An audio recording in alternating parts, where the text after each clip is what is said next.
In this little worksheet, we're going to try to look at the space surrounding an electric field to visualize it. Before we do that, how about let's review the idea of electric field by writing down the equations for an electric field. E is for electric field. That little half arrow means that it's a vector. What's a vector? A vector is anything that has size and direction. So a real simple example, your GPS in your car. GPS is one of the greatest gifts to mankind. Probably saves a lot of marriages. You know what I'm talking about? Every time we get lost, my children have learned that Daddy's taking a long cut. And I'm just like, shut up. You know, like pull over for directions. No, I know where. Okay? So anyway, your GPS tells you not only which way to turn, direction, but also size. So in 2 miles, turn right and head east. That's a vector, a displacement vector, 2 miles east. Versus distance is what we call a scalar. It only has a size. So in other words, it's not good enough if you're trying to get directions to go to someone's home. Go 2 miles. Like, okay, that's not helpful. But 2 miles east, 2 miles west, etc. Okay? So the electric field E is equal to the force F. It's also a vector divided by Q. It's force per unit charge. That's all. So in other words, anytime we have a source of charge, like our little plasma ball here, okay, the space around it changes. Woo! And that's why these things are so fun, because they're filled with a plasma gas that ionizes when it's electrified, so you can actually see that field.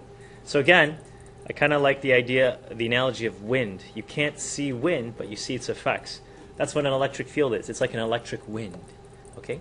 It's a force field that acts on other charges surrounding the space around a charge. Speaking of which, if you think about force, let's review here. According to Coulomb's law, electrostatic force F is equal to K Q1 Q2 over the distance squared.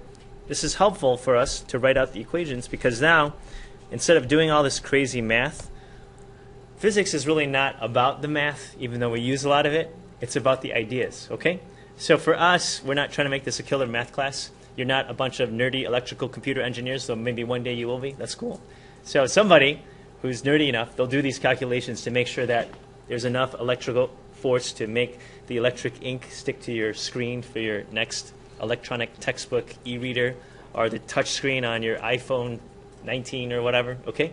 But the idea for us is the amount of electrical force F is proportional to the amount of charge present, Q1, Q2, on each object, and then divided by the distance squared, okay? Sorry, my Q came out funny.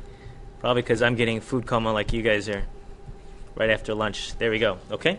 So the big idea is not only do you need to have more charge present to have more force, but the other factor is what? The distance, right? And the weird thing is it's an inverse square law. So if you move one charge closer to another charge, then the force goes up exponentially. And the way you can think about it is if you move it one charge A twice as close to charge B, well then charge B is also twice as close. Therefore, it's 4 times the force overall, an inverse square relationship. Okay? So how's this going to help us? How about this? If I substitute in F into my electric field equation, another way to look at this is if I put in F is K Q1 Q2 over the distance squared, one of the Q's drops out. So what does this tell us?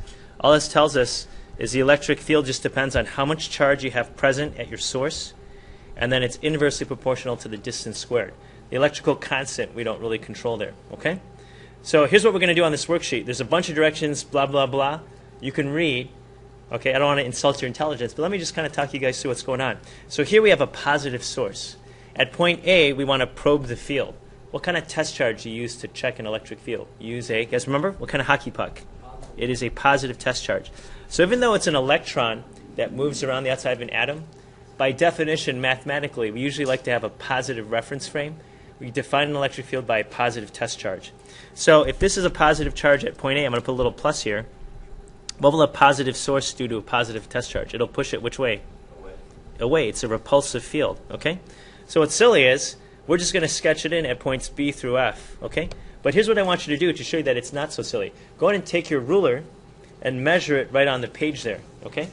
And I'm going to measure it on my paper just because, on the computer screen, it might be a little bit distorted because I zoom. So it looks like these are all, I don't know what you guys are getting, about 1 centimeter in length. You guys getting roughly that, depending on how it Xerox? So what I want you to do is, if points B through C are all equidistant from the point source there, and it has the same amount of charge, then these arrows, these force arrows, F, should all have different sizes or the same size. Which one?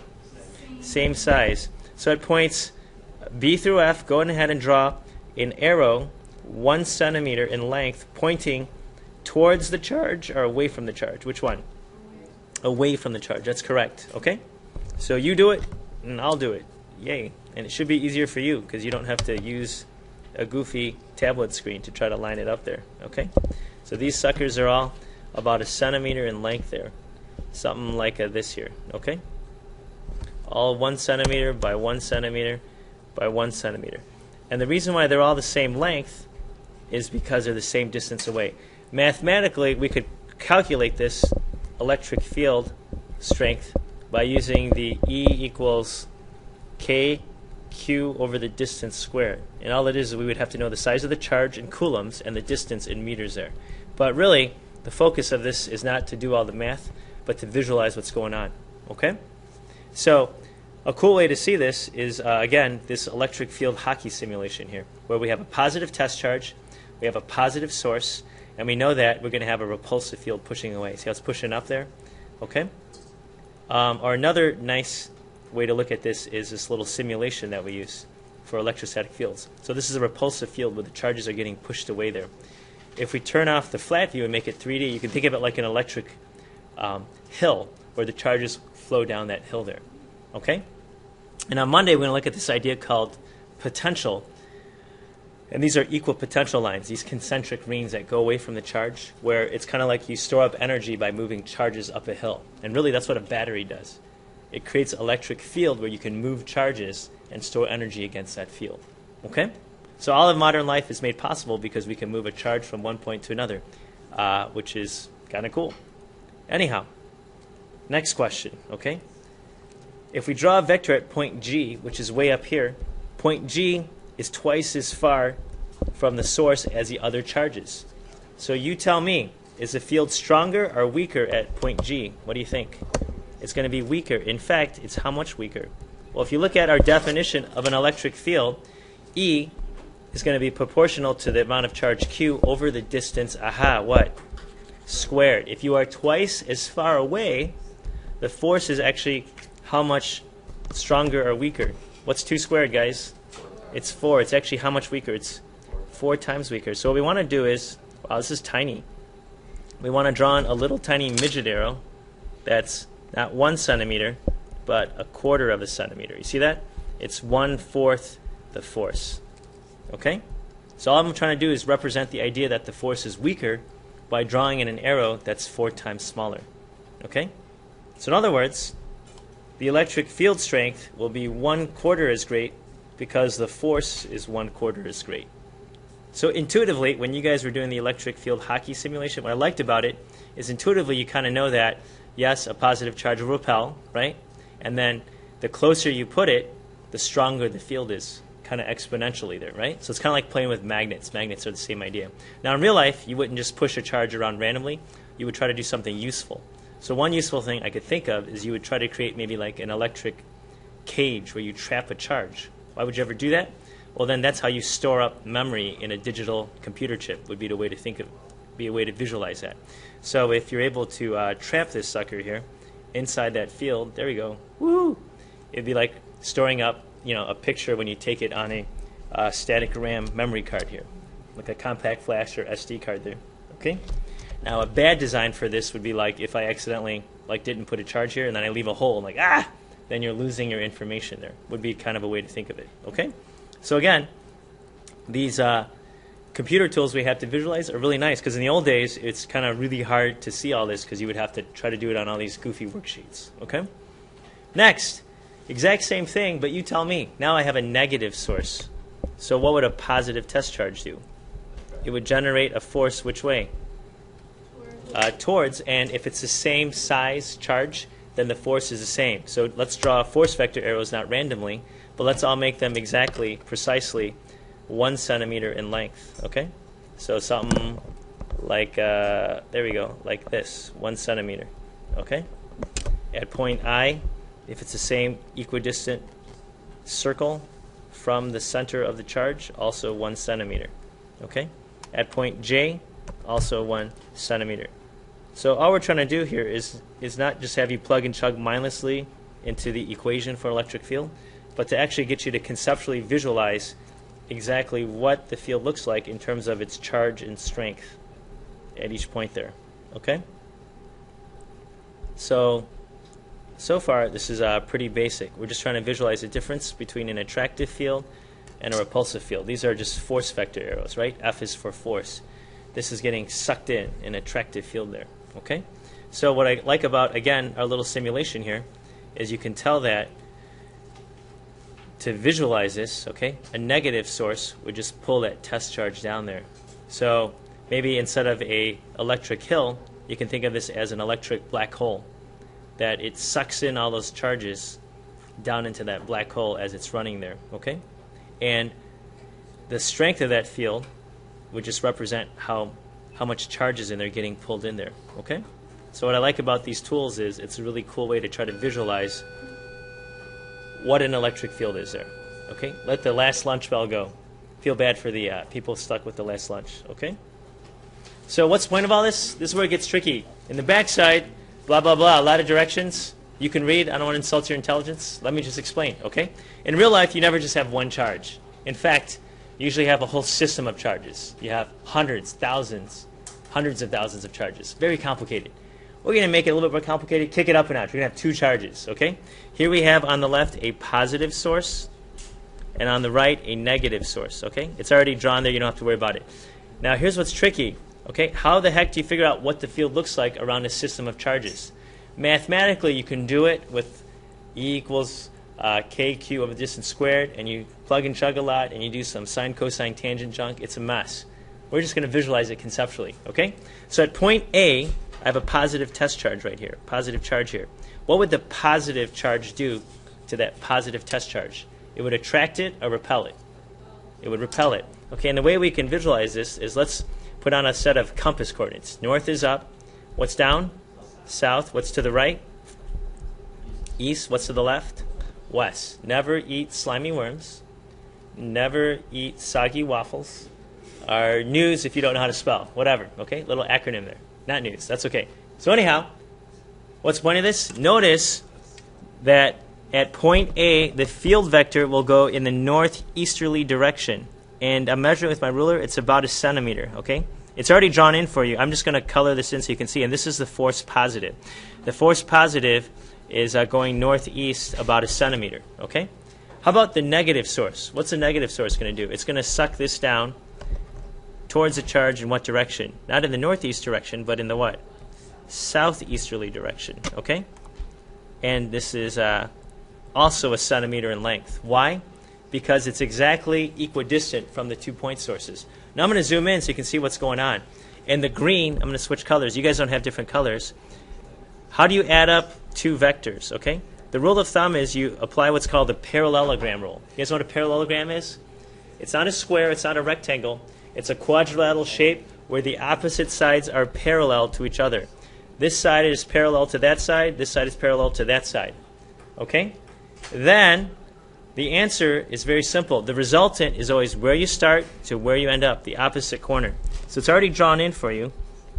But the force resultant, the result of adding up two vectors is another vector. It's an arrow that points not northeast, not southeast, but due east, exactly. So in other words, here's what you can visualize here. If you have a positive source and a negative source, this is called an electric dipole, okay? The positive source, there's the bell, lunch bell, there we go, wants to push this sucker northeast, let's say, okay? The negative source wants to suck this southeast, okay?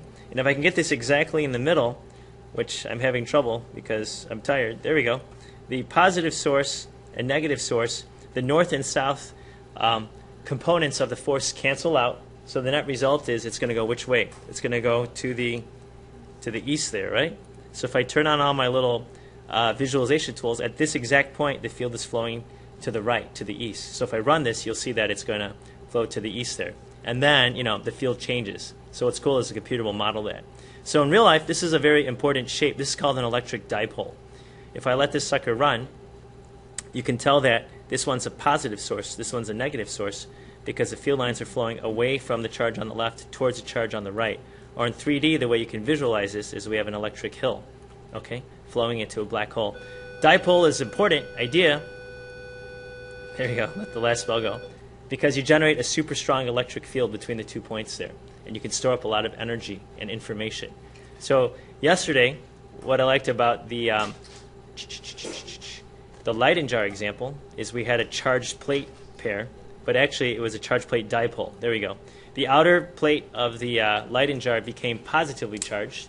The negative plate was negatively charged. Okay, the inner plate rather. So the inside of our Leyden jar, when we held it up to Van de Graaff, grabbed a lot of electrons. That's like the one on the right. The outer plate becomes positively charged because whoever was holding it is grounding it, so it gets an induced positive charge. You set up a super strong electric field between the 2 plates right in here. And then because of that, you can pack in a ton of charge, like you're stuffing it into the jar. So that's why even though the Leyden jar is so small compared to the Van de Graaff, this sucker packs a huge punch. Our school record is still 2 classes, holding hands, in the hallway. And we had Miss Joanne join us, and I was a little bit worried, but she was okay. Her ticker's still working there, yeah? So anyway, you want to respect the power of electrical forces here, yeah?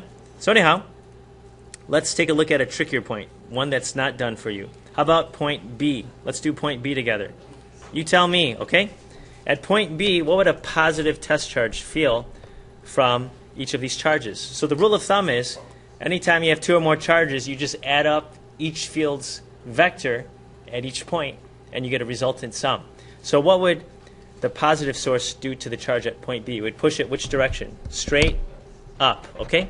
And you're saying, well, how big should I make the arrow? Let's pick a size, okay? That's consistent with what we have here. Since it's closer than point A, it should be smaller or bigger. It should be, if it's closer than point A, it should be bigger, right? So it looks like that one's a centimeter. Why don't we make this one like 2 centimeters, okay? Just to have some kind of way to scale this up here. Okay, so if I make this sucker like, actually, you know what? I should make it like 4 centimeters, since we're actually, let's say, twice as close. Okay, so let's make this like 4 centimeters to scale, something like that. Okay, so go ahead and label this force positive, and this has a force of 4. Okay, we don't have to write centimeters. We're just trying to scale it somehow. Okay, a force of 4, just a way to think of it. Now, that's the field from the positive source. How about from the negative source? What's the field going to be? The field is going to pull it in what general direction? It's an attractive field, right? And if I line this up here, towards the center here, it's going to pull it towards the center, right? In the south what? Easterly direction. But the catch is, point B is closer or further from the negative source? It's further. In fact, I'm going to go ahead and measure on my paper, okay? And I'll measure here. And it looks like it's about, from point B, it's about, I don't know, 3.5 centimeters from the positive source. But from the negative source, it's about 6. So let's just say it's a 2-to-1 ratio to make it easier. So, in other words, this arrow should be smaller. If it's twice as far away, it should be 4 times smaller, or only a centimeter to scale. So in other words, the force negative is smaller than the force positive because it's further away. So how do I get my final resultant? Let me zoom in here so you can see what's going on. We're going to construct what's called the, a little too much, the parallelogram rule. Okay? What's the parallelogram rule? Anytime you have 2 force vectors acting, you can construct a quadrilateral shape where the opposite sides are parallel to each other. So I'm just going to take my ruler and sketch this in really quick. There's my parallelogram. This side is parallel to this side is parallel to this side. And the resultant is always where you start to where you end up. So in other words, using common sense, how's the field going to flow? It's not going to go north. It's not going to go southeast. It's going to end up going what? In the northeasterly direction. You see that? This is my force resultant in the northeast direction. Okay? Actually, I should put the R down here. Force resultant. There you go. Excuse me. There we go. Okay? So why is it northeasterly? Because notice it's closer to the positive charge, but twice as far from the negative charge. So the net effect is, if I reset my simulation here, okay? If we're picking a point that's directly above the positive source and the negative source is further away, the southeasterly force is going to be a lot weaker than the north force. So the net effect is it's going to go northeast, okay? So if you look at the field here, at that point, it flows in the northeasterly direction. Okay? Let's try one last one together, and then we're going to set you loose, because I think you guys should be on track on figuring out how to visualize fields. How about point C? Try it. You tell me. How can I figure out what the field looks like at point C? I have to add up each field strength at each point, right? So from the positive source, if we line up our ruler here with point C here, sketch this in dotted. At point C, it's going to get pushed how?